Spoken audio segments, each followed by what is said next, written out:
नमस्ते, सलाम, सत श्री अकाल। स्वागत है आपका मंजू मेहता टॉक शो चलो छूले आसमां में। हमने आज के जो हमारे गेस्ट हैं उनसे हमने विवाह के बारे में यानी कि शादी के बारे में हमने बड़ा डिटेल बातें करी, उनसे डीप एनालिसिस किया है कि क्यों शादी देरी से होती है, कुंडली मिलान के वक्त हमें कौन से महत्वपूर्ण बिंदुओं पर ध्यान रखना चाहिए, क्यों शादी के बाद एक्स्ट्रा मैरिटल अफेयर्स हो जाता है, क्यों तलाक हो जाता है, क्यों संतान उत्पत्ति में प्रॉब्लम आती है। इस तरह के बहुत सारे सवाल हमने आज के मेहमान से किए हैं और वो ऐसे उनके साथ ही साथ हमने जाना है उनसे कि किसी भी प्रॉब्लम के लिए सॉल्यूशन, उनके उपायों के बारे में हमने जाना है उनसे। तो आप इस एपिसोड को पूरा देखिए और इसमें आपके लिए बहुत ही ऐसी चीजें आपको मिलेंगी जिससे आपकी लाइफ की जो प्रॉब्लम है, शादी से रिलेटेड जो प्रॉब्लम है, उसमें आपको बहुत ही फायदा होगा।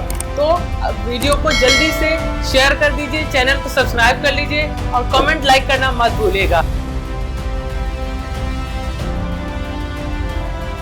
पुराने जमाने में आंगन होता था, आपने सुना होगा मैं तुलसी तेरे आंगन की, सुना कई दिन से बहुत बिल्कुल कभी वजह थी। आज आंगन नहीं है, चिड़ियाएं नहीं हुई, पशु पक्षी नहीं है, आपके जो खराब ग्रह थे उनका हल वो ले गए थे। लेकिन मिलान के बाद भी ऐसे केसेस देखे गए हैं कि लोग साल में अलग हो गए, लोगों का डिवोर्स सब हो चुका है, लोगों के बीच में इतनी प्रॉब्लम हो गई है कि वो फिर एक दूसरे की शक्ल भी देखना नहीं चाहते। सूर्य, मंगल, शनि, राहु और केतु इससे क्यों ग्रह हैं? ये अच्छे ग्रह नहीं माने गए। इनकी दृष्टि अगर सप्तम भाव पे पड़े तो देवन जैसे मोस्टली शादी सैटरडे संडे में होती, उसका भी क्या हमारी शादी पर उसका असर पड़ता है कि जो दिन के हिसाब से वो देखते हैं करते हैं। कहते हैं कि हमारी राशि से शादी के बाद संबंध एक्स्ट्रा मैरिटल अफेयर ग्रह जिम्मेदार होते हैं इसके लिए हमारी कुंडली। आज के हमारे मेहमान कुछ खास हैं, कुछ अलग हैं। अलग इसलिए हैं क्योंकि वो सोशल मीडिया से बहुत दूर रहते हैं, ये सब ताम झाम उनके बिल्कुल समझ में नहीं आता है, मगर हमारी बहुत सारी रिक्वेस्ट के बाद हमने उनसे आज ये समय मांगा है आप लोगों के लिए, क्योंकि आज हम जिस टॉपिक पे उनसे बात करेंगे आज के वक्त का बड़ा चुनौतीपूर्ण विषय हो गया है। कैसे सूझबूझ के साथ, कैसे ज्योतिष का सहारा लेके हम उससे कैसे उस समस्या का समाधान ले सकते हैं, आज हमारे एपिसोड में वो हमारे मेहमान बताएंगे। हमारे आज के गेस्ट जो हैं वो 1-2 साल का एक्सपीरियंस नहीं, पूरे 35 सालों का एक्सपीरियंस रखते हैं। बहुत ही छोटी सी उम्र में उन्होंने ज्योतिष विद्या का ज्ञान हासिल किया। के अलावा वो एक लेक्चरर हैं। इतने व्यस्त होने के बावजूद एक ऐसा दिन उन्होंने रखा है जिसमें वो आम लोगों की सहायता के लिए, उनको मार्गदर्शन के लिए वो उपस्थित रहते हैं सुबह से शाम तक। उम्मीद करती हूँ कि इस एपिसोड में आपकी जितने भी सवाल होंगे इस विषय को लेकर आपको कहीं ना कहीं उन समस्याओं का समाधान जरूर मिलेगा। तो हम स्वागत करते हैं अपने आज के विशेष अतिथि का, डॉक्टर पीयूष भटनागर। स्वागत है आपका हमारे शो में। धन्यवाद दर्शक समय निकल रहा है, इसके लिए बहुत बहुत धन्यवाद और कोशिश करेंगे कि आपको जो क्वेश्चन है उनको हम सेटिस्फाई कर सके। बाकी तो सबों की इच्छा होती है, क्या ज्योतिष का ज्ञान लेना ही सब कुछ नहीं होता। ज्योतिष का फलादेश तभी संभव हो पाता है जो ज्योतिष की साधना भी अध्ययन के साथ का हमारा जो विषय हमने लिया है विवाह से लेकर लोगों के मन में आज बहुत भ्रांतियां हैं। विवाह देरी से होना, सही मैच न मिल पाना, मतलब इस तरह के सारे जो है बड़ा चुनौतीपूर्ण हो गया है कि वर के लिए कन्या, कन्या के लिए वर ढूंढना, उसके बाद कुंडली का मिलान करना, ये सारी चीजों पर आज हम आपसे डिस्कस करेंगे। तो सबसे पहले कि जो विवाह के लिए जो कारक है हमारी कुंडली के लिए, वो कौन सा ग्रह है, कौन सा घर है जिससे हम विवाह को देखते हैं, सही जीवन साथी को हम उस घर से तलाशते हैं। बहुत अच्छा प्रश्न आपका, क्योंकि विवाह क्या है, हमारे जीवन का आधार। विवाह मनुष्य की आवश्यकता भी है और उसकी एक विचित्र विडंबना भी है कि अगर सही पार्टनर नहीं मिल पाता तो पूरा जीवन मरने जैसा हो जाता है। मेरे पास कई हजारों ऐसे कुंडलियां आती हैं, देखी हैं, जिनमें मिलान किया गया लेकिन फिर भी वो डाइवर्सन बढ़ी। विवाह हमारा जिस भी पार्टनर से होता है या निश्चित करता है कि पूर्व जन्म के जो हमने कर्म किए हैं, पाप किए हैं, पुण्य करे हैं, वो संचित हो जाते हैं, उन्हीं के रूप में हमको एक जीवन पार्टनर प्राप्त होता। ज्योतिष के माध्यम से अगर आप ये समझना चाहेंगे तो हमारी कुंडली में 12 भाव होते हैं, उनमें से जो 7वां भाव होता है उसको विवाह के लिए, लाइफ पार्टनर के लिए, गुप्त व्यापार के लिए, गुप्त क्रियाओं के लिए उसको माना गया। तो 7वां भाव से ही हम ये चेक कर पाते हैं कि इसका विवाह कैसा होगा। प्रेम विवाह तो नहीं हो, अरेंज मैरिज है या नहीं है, कहीं ऐसा तो ही भाग जाएंगे और शादी तब करेंगे। तो ये सब चीज़ डिपेंड करता है 7वें भाव में बैठे ग्रह या सप्तमेश जो 7वें भाव का स्वामी है। जो लोग थोड़ी बहुत ज्योतिष जानते होते ये बात समझ रहे होंगे, लेकिन आपके शायद आम दर्शक ये बात नहीं समझ पाते होंगे। तो 7वें भाव पर ही विवाह टिका होता है। तो सप्तमेश कहाँ बैठा? सप्तमेश अगर 6 में बैठ गया या 8वें में बैठ गया तो भी विवाह खराब हो जाता है। आप सुनते होंगे कोई बच्चा मंगली है, जी है, जी कोई नहीं है, ये आपने सुना होगा। बिल्कुल। और लोग विवाह कर देते, तो वहाँ से भी विवाह में प्रॉब्लम आ जाती। तो विवाह की एक दशा आएगी तभी व्यक्ति का विवाह होता है। विवाह के लिए एक ग्रह कभी भी जिम्मेदार नहीं होता है। लेकिन फिर भी जब आपने पूछा है तो स्त्रियों के लिए बृहस्पति और पुरुष के लिए शुक्र को कारक माना है। चलिए, इसी के साथ जैसे आपने बताया कि हमारी कुंडली का 7वां ग्रह हमारे विवाह का कारक होता है। पहला सवाल जो है मेरा कि जब हम आज के युग में, आप देखिए पहले जो शादियां, जो विवाह 19, 20, 21 साल में हो जाया करते थे और बहुत अच्छे वो निपटी थी वो शादियां। आज की तारीख में आज के युवा जो शादियां हो रही हैं वो बड़े विलंब से हो रही हैं। आप देखेंगे वो 30, 32, 35 सालों में जाके लड़का या लड़की उस चीज के लिए वो तैयार होते हैं। और मुझे लगता है ये शायद शादी के लिए सही उम्र नहीं है। और मेरा ही नहीं, आम जनता का भी ये मानना होगा कि शादी जो है हर चीज का भगवान एक वक्त मुकर्रर किया हुआ है, तो वो शादी को डिले करते चले जाते हैं। ज्योतिष में ऐसा है, कुंडली में ऐसा होता है कि शादी देर से ही होनी है। तो उसके लिए भी आप हमें बताइए कि क्यों शादियां इतनी विलंब से हो रही हैं। क्वेश्चन तो आपका बिल्कुल जायज है। ग्रह तो वही है जो पहले जन्म में भी थे। बिल्कुल। पूर्व हमारे माता पिता रहे, दादा दादी, ग्रह तो वही चल रहे हैं। उनकी शादी 10 साल, 12 साल, 14 साल में हो जाती थी, परंतु आज शादी 30, 32, 33 तक जा रही है। क्या कारण है? बिल्कुल, इसका कारण समाज के अंदर छिपा हुआ है। ज्योतिष में इतना कारण नहीं है जितना समाज में छिपा हुआ है। पहले के लोग सब गांव में रहते थे। मैं तो कालसाई नहीं थी, लिटरेसी भी इतनी नहीं थी कि सभी को जॉब प्राप्त करनी है। ये कहीं ना कहीं हमारा सामाजिक वो दृष्टिकोण है, ये भी विवाह को लेट करने में कारक बन। अब ज्योतिष हमारा विवाह कब कराता है? कहते हैं कि सप्तमेश जहाँ को देख रहा है उसकी संख्या, शुक्र जहाँ है उसकी संख्या, और वो जहाँ देख रहा है, इन सब संख्याओं को जोड़ लगाए तो उस उम्र में विवाह हो जाता है। ओके, लेकिन अब वो तो पुराना था, वहाँ 12 साल भी आ जाती थी, 14 भी, 16 भी।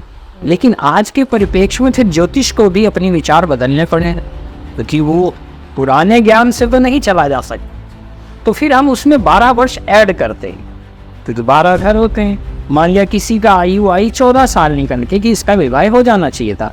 आज के परिप्रेक्ष्य में वो सूत्र सत्य नहीं पाए जा रहे। जी, यही आपका क्वेश्चन। बिल्कुल, क्योंकि हमारे दादा की शादी जल्दी हुई होगी, फादर की जल्दी हुई होगी, क्या हम लोगों की नहीं हो रही, तो इसमें फिर हम 12 साल ऐड करते तब जाकर फिर हमारी महत्वाकांक्षाएं हमें रोक देती हैं। वरना विवाह की उम्र तो वही 21 साल 18 साल जो सरकार ने नियुक्त की है वही है।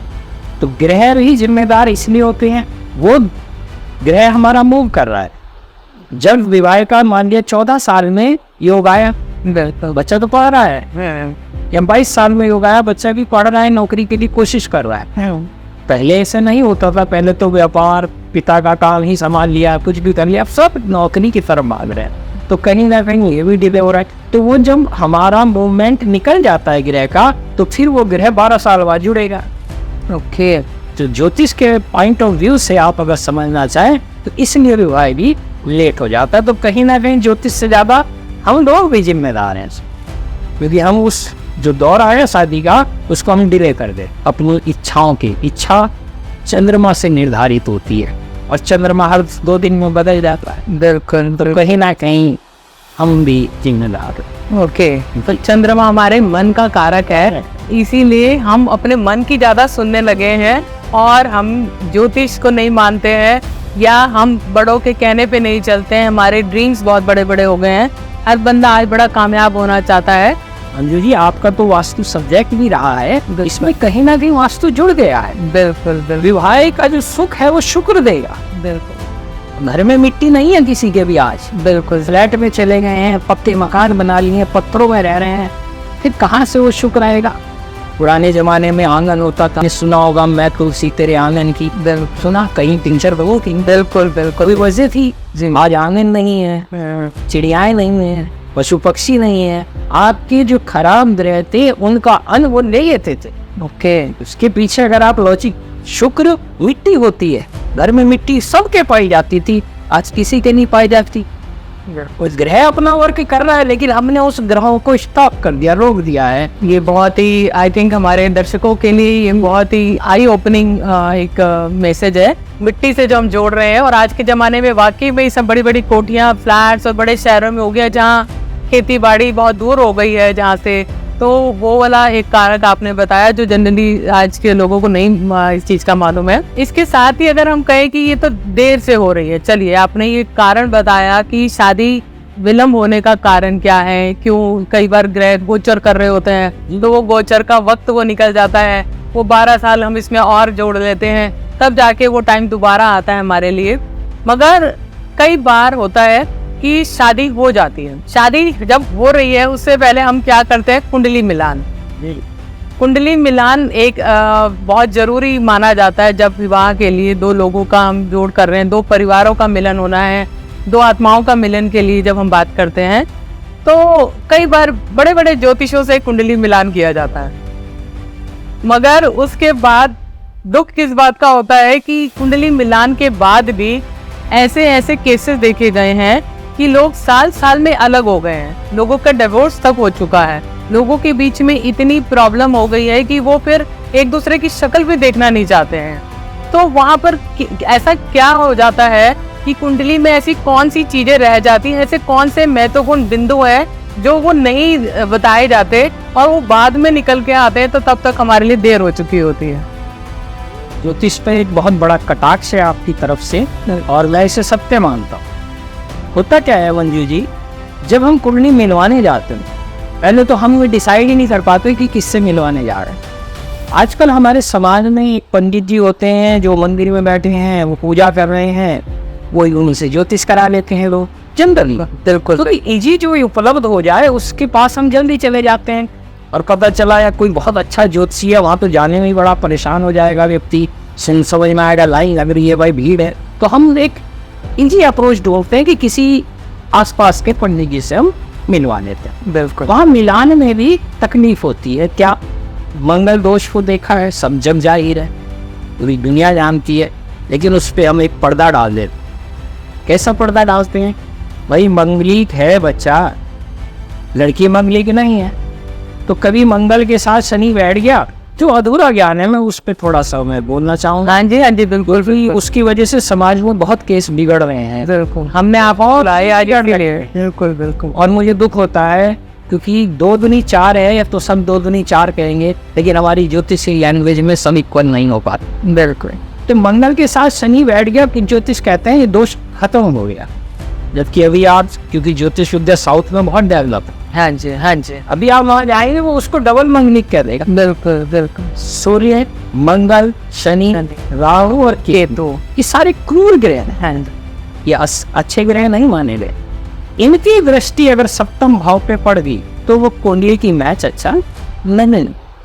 सप्तम मंगली है, दूसरा अष्टम मंगली है, लोग मिला देते हैं, जबकि सप्तम और अष्टम दोनों ही बहुत ज्यादा क्रूर है। तो कुछ इस तरह से बताया कि लगन का मंगल, सप्तम का मंगल और दूसरे का, लेकिन वहाँ पे मिलान तो जहाँ तक है, देखो 90% तो मिलान में कमियां हैं, 10% हम मान सकते हैं जो कि पूरा बहुत अच्छा मिला के भी कष्ट प्राप्त हो रहा है, वो 10% ही है, लेकिन 90% मिलान उचित नहीं होता।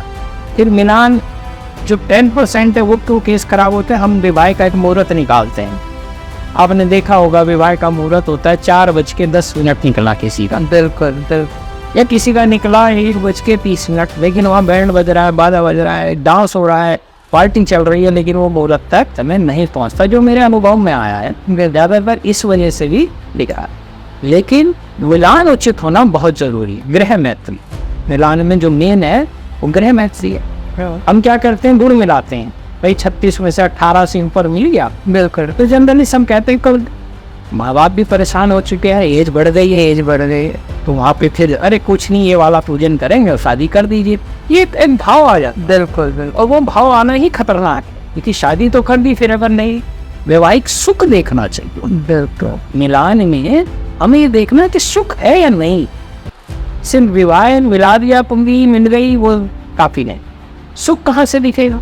सिर्फ सप्तम भाव से सुख नहीं होता, द्वितीय भाव जो कुटुंब है, चतुर्थ भाव जो सुख है, पंचम भाव संतान भी होनी है या नहीं होनी है, बिल्कुल, सप्तम भाव फिर शैया सुख है, जिसे आप जानते हैं द्वादश भाव का।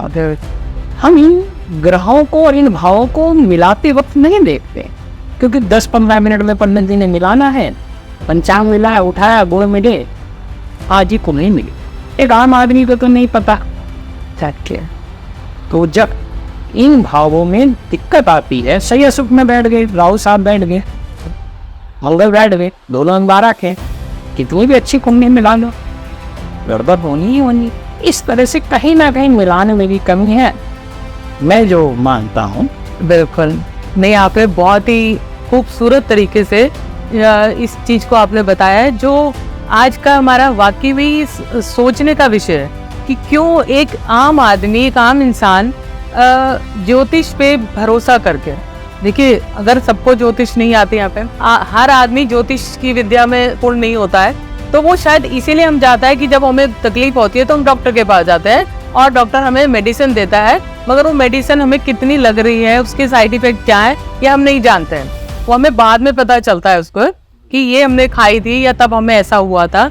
सेम अगर हम ज्योतिष के पास जा रहे हैं, तो ये तो एक आम इंसान के लिए, एक आम आदमी के लिए बड़ी परेशानी का विषय हो गया कि एक तो वैसे ही परेशान कि भाई अब माँ बाप हो, कोई भी बड़े लोग हैं घर के, या बच्चे खुद भी, कि वो अब जानना चाह रहे हैं कि भाई अब हम मिलान के लिए गए हैं और वहाँ पर ये कह के कर दिया गया है कि इतने गुण मैच कर रहे हैं। अभी हाल ही में मैं खुद देख रही थी किसी बच्चे की कुंडली, 27 गुण मिल रहे थे। तो 2-3 जगह से किसी ने पता करवाया, उन्होंने कहा बहुत बढ़िया मैच है, कर दीजिए। मगर जब हमने इसको और डीप एनालिसिस करवाया है इसका, तो आप देखिए कि वहाँ पर कोई मैत्री नहीं थी, ग्रह मैत्री नहीं थी, गण मैत्री नहीं थी। तो अब आप देखिए कि वहाँ पर आपने कह दिया कि वो शादी हो जाए, कि नहीं हमें और ज्यादा देखना है, क्योंकि फ्यूचर में प्रॉब्लम दिख रही थी, उसकी मैरिड लाइफ में प्रॉब्लम दिख रही थी। तो इसीलिए वो बहुत सोच समझ के इस चीज का वो निर्णय लेना चाह रहे थे कि कहीं ये ना हो कि कई साल 6 महीने बाद ये प्रॉब्लम और बढ़ जाए या सेपरेट हो जाए या डिवोर्स हो जाए। तो इस चीज के चलते उन्होंने उसका डीप एनालिसिस कराने के लिए गए। बट वही जैसा कि आपने कहा, बट आज के अगर एस्ट्रोलॉजर, ज्योतिष इस चीज को बताएगा ही नहीं, तो ये प्रॉब्लम तो बढ़ती जाएगी और फिर इंसान का विश्वास ही उठता जाएगा ना। अब आप देखिए, अगर उसका विश्वास ही उठ जाएगा तो वो क्या करेगा? फिर वो यही कहते हैं कि सब ज्योतिष एक जैसे हैं, तब आप देखिए सारे एक ही तराजू में तोले जाते हैं फिर वो। तो यहाँ पर ये बड़ा दुखद विषय है ये, कि जब हम कुंडली मिलान करते हैं, मांगलिक की बात करते हैं, अष्टम भाव का मांगलिक है, मांगलिक का मांगलिक से होना चाहिए, या हमारे 7th हाउस में जैसा आपने बोला पाप ग्रह बैठे हैं, शनि बैठे हैं, केतु हैं, मंगल हैं, तो वहाँ पर वो लड़ाई झगड़े वो सब चीजें हैं ही हैं। तो एक और आता है इसके साथ, ये इसके बाद जो होता है कि नहीं आप कर दीजिए, बाद में ठीक हो जाएगा, छोटी मोटी पूजा कर दीजिए इसकी। तो अब ये बताइए कि क्या वो ऐसी पूजा से भी इन चीजों पे असर पड़ता है, वो उसमें इफेक्ट होता है कि वो ठीक हो जाती है चीजें? एक ही ग्रह कोई इंसान तो है नहीं जिसे धोखा दिया जा सकता, ठीक है ना? बिल्कुल, हम मैनिपुलेट कर लेते हैं कि ये ऐसा हो जाए। पूजा भी तभी संभव है जब दोनों कुंडलियों में कुछ दिख रहा हो कि ये पैचिंग होकर काम चल सकता है। ओके, अगर एक कुंडली बिल्कुल ओके नहीं हो रही है और आप कहें भाई ये नॉन मांगलिक, चलो इसी पे बात, और ये मांगलिक है, तो हमारे यहाँ एक किंवदंती चल रही है पुराने जमाने से कि 27 साल के बाद मंगल दोष खत्म हो जाता है। सुना होगा? हाँ जी, हाँ। मैंने भी सिर्फ सुना, पढ़ा नहीं है। अच्छा, मैंने बहुत किताबें पढ़ी, लेकिन ये पढ़ने में नहीं आया कि 27 के बाद मंगल खत्म हो जाता है। अच्छा भाई, अगर खत्म हो जाता, लेकिन सुनने को बहुत आता है ये बात। आपने पढ़ा हो तो आपने नहीं पढ़ा, आपको 35 साल का पहले नहीं गए। ठीक ठीक। हमने ज्योतिष पुराण देखा है, नारद पुराण भी पढ़ा, पुराणों में भी गए तो वहाँ पे भी ये बात नहीं लिखी, लेकिन ये चला आ रहा है।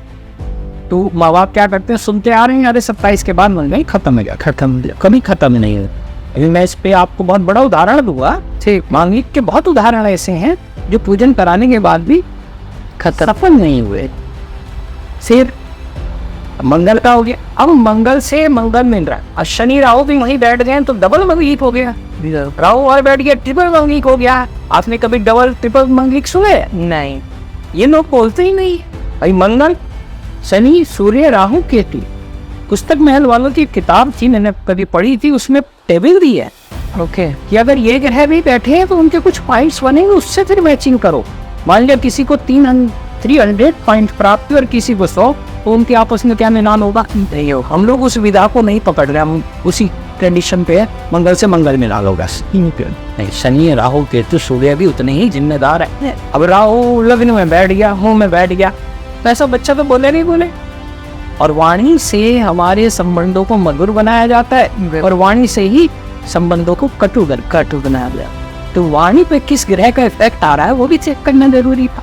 क्यों? बात वही है, हमने अपना मर्ज दिखाया छोटे डॉक्टर साहब को, इन्होंने दवा दे दी, ठीक हो गया। छोटा मर्ज है तो ठीक हो गया, मर्ज बड़ा है तो हमें एम्स भागना पड़ता है। नहीं, वही बात हो रही है नंदी जी यहाँ, कि हमको पहले ये चयन करना है कि हम किस ज्योतिष के पास जा। भले हमें दिल्ली जाना पड़े अपने बच्चे के लिए, अच्छे ज्योतिष वहाँ दिखा के आना पड़े, जरूर जाना चाहिए। ठीक, कहीं ना कहीं हमारे अंदर भी कमियां आती। फिर पूजन पाठ कितना कर रहे हैं, हमारा समर्पण है या नहीं है।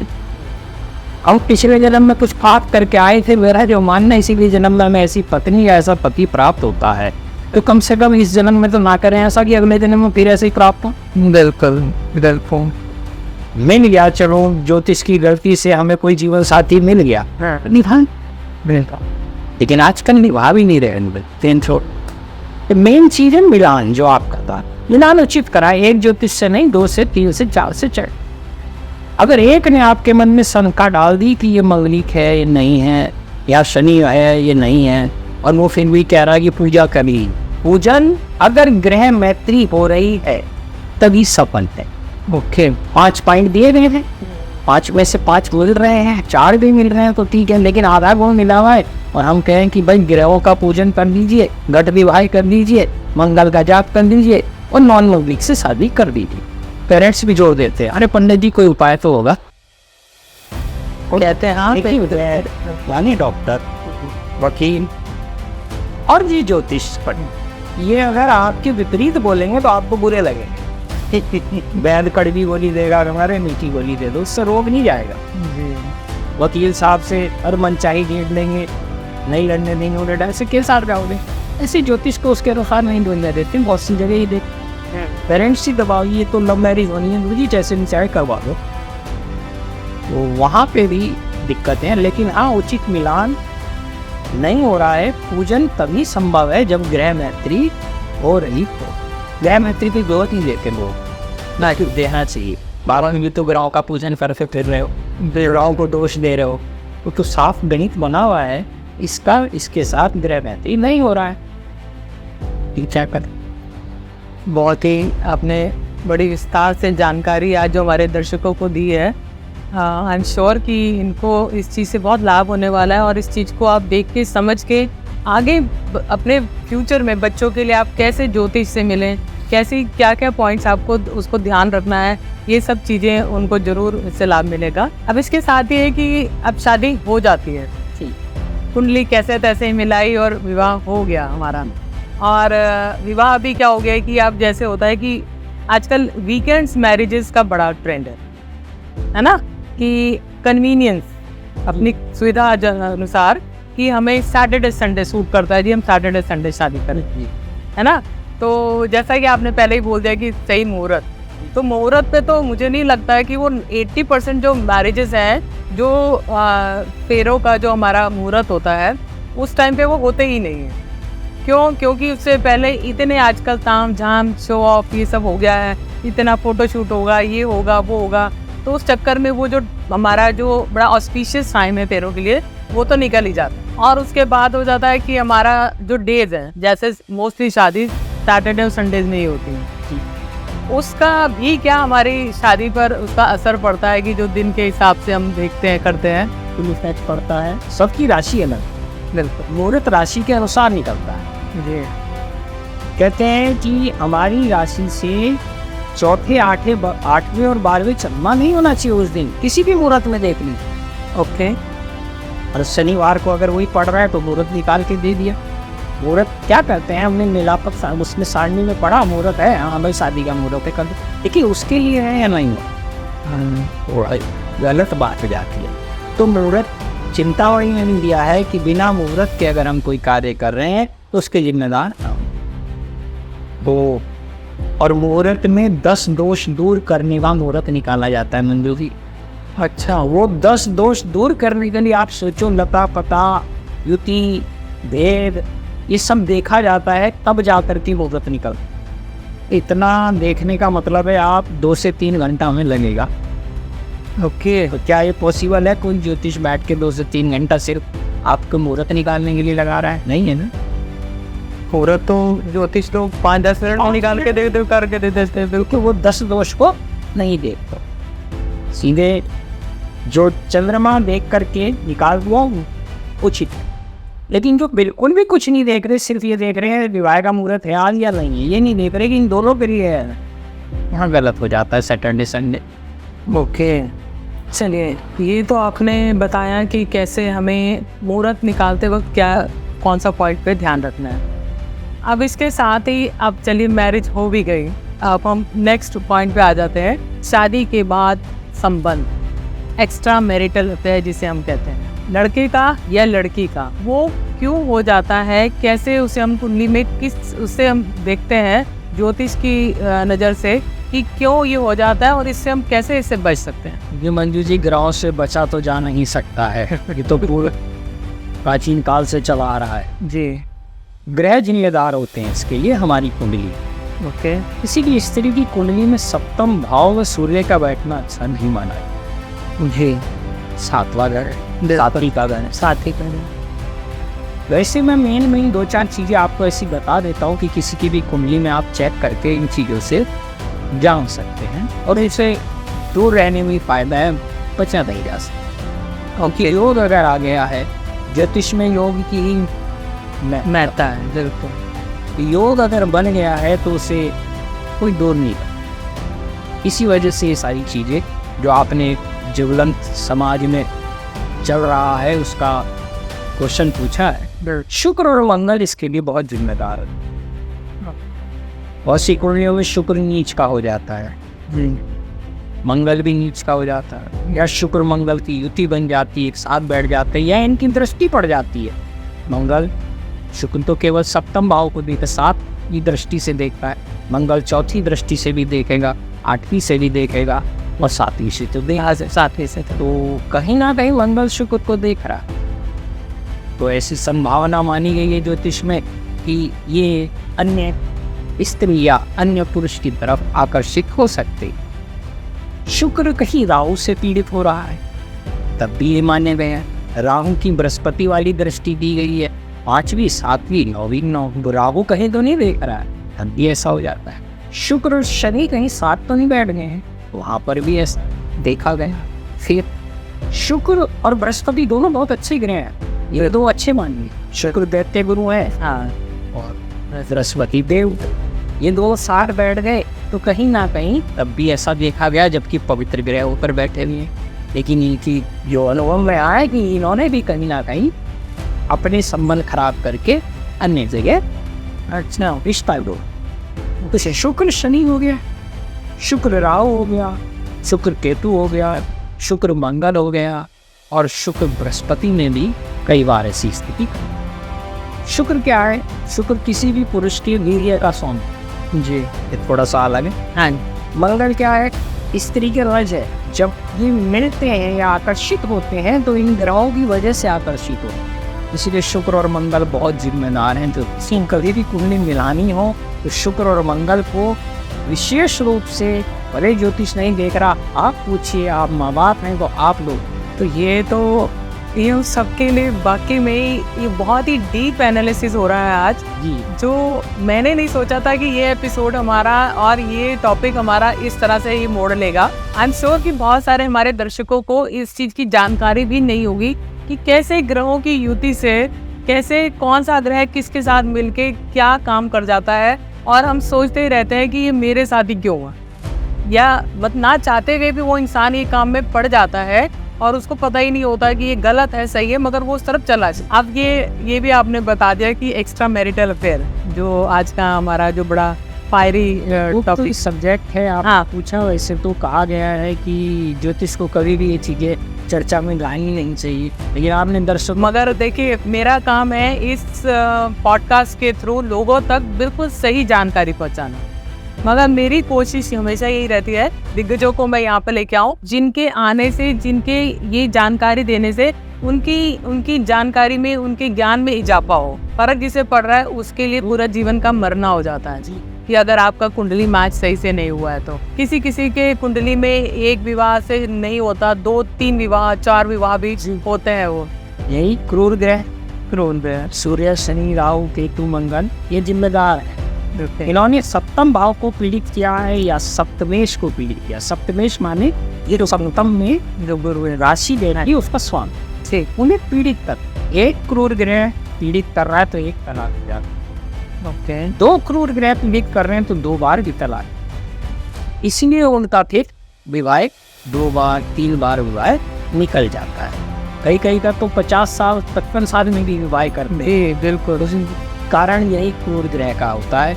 और शुक्र मंगल का भी उस वक्त दृष्टि बन जाता है, उनको विवाह करना। अलगाव करने के लिए शनि सबसे ज्यादा जिम्मेदार है।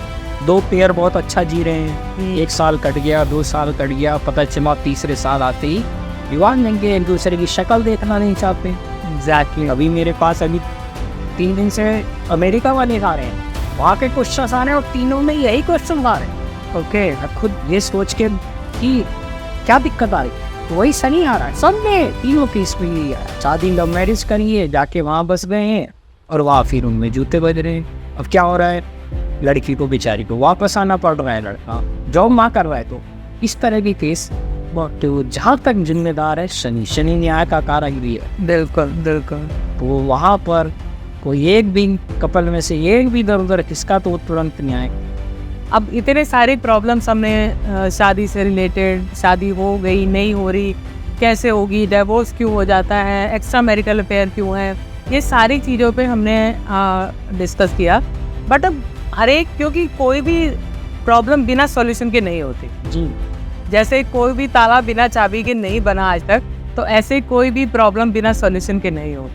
तो अब हम ये सारी प्रॉब्लम्स के लिए कि विवाह शीघ्र हो जाए, किसी का हो नहीं रहा है और अब हमें जल्दी करना ही है, या शादी बचाने के लिए, ये सारी चीज़ों के लिए हमारे पास ज्योतिष में उपाय तो जरूर होते हैं। और वो कुछ ऐसे उपाय जो हर इंसान उसको आसानी से कर सके, कि जो भी प्रॉब्लम है उससे रिलेटेड वो अपना उपाय करके अपने जीवन को, अपनी शादी को बचा सके या शादी कर सके।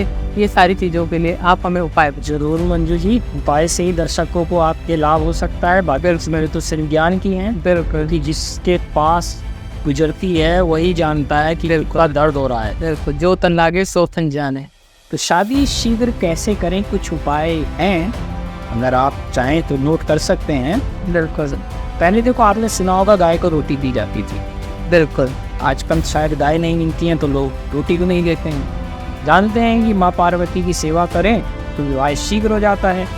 हरी चूड़ियाँ और सिंदूर ये आप माता पार्वती को चढ़ाएं और वहाँ बैठकर एक मंत्र का जाप करें 108 बार। ओम पाम ह्रीं क्लीं पार्वती पूर्णा नमः। दोबारा बोलेंगे, ओम पाम ह्रीं ओम पार्वती पूर्णा नमः। इसका एक माला आप वहाँ जाप कर सकते। भगवान विष्णु और लक्ष्मी जी के मंदिर जा सकती हैं। आपने देखा होगा जो दूल्हा पहनता है, क्या कहते हैं, सेहरा, उस पर कलगी लगी होती है जी। आप वो कलगी लें और भगवान विष्णु जी को जाकर चढ़ाएं और प्रार्थना करें माता लक्ष्मी विष्णु जी से आपका विवाह संबंध शीघ्र बनेगा। नेक्स्ट आपका उपाय है, आप प्रेम विवाह करना चाहते हैं, बहुत से चाहते हैं लेकिन घर वाले नहीं मान रहे, उसमें आप क्या कर सकते हैं, यही भगवान विष्णु और लक्ष्मी जी के मंदिर जाएं, ओम लक्ष्मी नारायणाय नमः, इसकी 3 माला जाप माँ बैठ कर करें। स्फटिक की माला से या कमलगट्टे की माला से आपका संबंध बनने की संभावना बनेगी। और 3 महीने बृहस्पतिवार के दिन मंदिर में जाकर कुछ ना कुछ प्रसाद चढ़ाएं। ये देखिए भगवान विष्णु आपके संबंधों को विवाह में बदलने का कार्य करेंगे। ये तो आपके शीघ्र विवाह के उपाय शादी बचाने के लिए। तो इसमें आप नित्य घर में भगवान विष्णु जी के नाम का है विष्णु सहस्त्र नाम स्तोत्र, इसको बजाएं। पढ़ सके तो बहुत उत्तम है, नहीं पढ़ पाए उसे बजाएं। साउथ में हर स्त्री को ये याद है, हमारे यहाँ लोग इसे सुन भी नहीं पा रहे। मनमुटाव है, अशांति है, बहुत ज़्यादा बढ़ गया है। नौबत ये आ गई है कि तलाक होने वाला है लेकिन हो नहीं पा रहा है। कभी मन करता है दूर हो जाए, कभी मन करता है नहीं रुक जाए। ऐसी स्थिति में क्या करें? तो इसमें उपाय के साथ टोटका होता है एक कि पति और पत्नी जहाँ सो रहे, सास सो रहे हैं ठीक है, अलग सो रहे हैं तब भी कर सकते हैं। पत्नी अपने सिराने देसी कपूर आता है उसको रख कर सोएं, और पति अपने सिराने एक सिंदूर आता है, उसका नाम है कामिया सिंदूर। शायद सुना हो, नहीं सुना हो तो ये कामाख्या से सिंदूर आता है, उसको ही कहा गया कामिया सिंदूर, जो मन की मनोकामना को पूर्ण कर देता। सुबह जब ब्रह्म मुहूर्त हो उठकर पति उस देसी कपूर को जला दे, और पत्नी क्योंकि पति के समीप रखा था सिंदूर, उस सिंदूर को उठाए और घर में छिड़क दे। तो शीघ्र ही अशांति का वातावरण धीरे धीरे माँ कामाख्या देवी के आशीर्वाद से शांत होने लगा, ऐसा माना है। उपाय तो बहुत सारे हैं मंडली, लेकिन इनमें से दर्शक आपके 2-4 भी उपाय कर लिए तो संबंध शीघ्र बन जाता है, बिगड़ा हुआ संबंध भी सुधर जाता है। पीला रुमाल, क्योंकि बृहस्पति कारक है, पीला रुमाल अपने पास रखें। अगर संबंध खराब हो, संबंध वहाँ भी खराब हो जाते हैं। आपका एक महत्वपूर्ण क्वेश्चन आपने नहीं पूछा, शादी हो गई संतान नहीं हुई, होता क्या है, शुक्र और मंगल यही संतान उत्पत्ति के कारण। बृहस्पति संतान देने का देवता, शुक्र मंगल पीड़ित है, संतान कैसे उत्पन्न होगी? शुक्र और मंगल से। इन्हीं उपायों में से कोई उपाय पकड़ के करें, जैसे गोपाल सहस्त्र नाम है, विष्णु सहस्त्र नाम बहुत ज़्यादा इफेक्टिव माना गया है हमारे ऋषि मुनियों ने, जैसे करें भगवान बद्रीनाथ के दर्शन, इससे ये कार्य सफल। चलिए, बहुत ही मुझे लगता है बहुत ही पावरफुल रेमेडीज आज आपने बताई हैं। विवाह विलम्ब से हो रहे हैं, देरी से हो रहे हैं, करना चाहते हैं, बहुत थक चुके हैं, परेशान हो चुके हैं, तो वो लोग ये उपाय करके शीघ्र अपने विवाह के जो रास्ते हैं वो खुल जाएंगे और उन्हें एक मनचाहा जीवन साथी जरूर जल्दी से मिल जाएगा। और साथ ही संतान प्राप्ति के लिए और विवाह में जो बाधा आ रही है, हमारे जो शादी के बाद जो हमारे एडजस्टमेंट में प्रॉब्लम होने लगती है और हम एक दूसरे के प्रति कड़वाहट भरने लग जाते हैं, शादी को बचाने के लिए जो आपने उपाय बताए हैं, आई एम श्योर कि हमारे दर्शकों को उससे बहुत ही लाभ होने वाला है। और ऐसे ही ये एक बहुत ही छोटा सा एपिसोड हमने आपके साथ किया है, और आज आपके पास जो आपने हमें वक्त जितना दिया था उतने में हम इतना ही आपसे ज्ञान ले पाए हैं, मगर भविष्य में हम इन्हीं से रिलेटेड और टॉपिक्स पे आपसे बात करेंगे।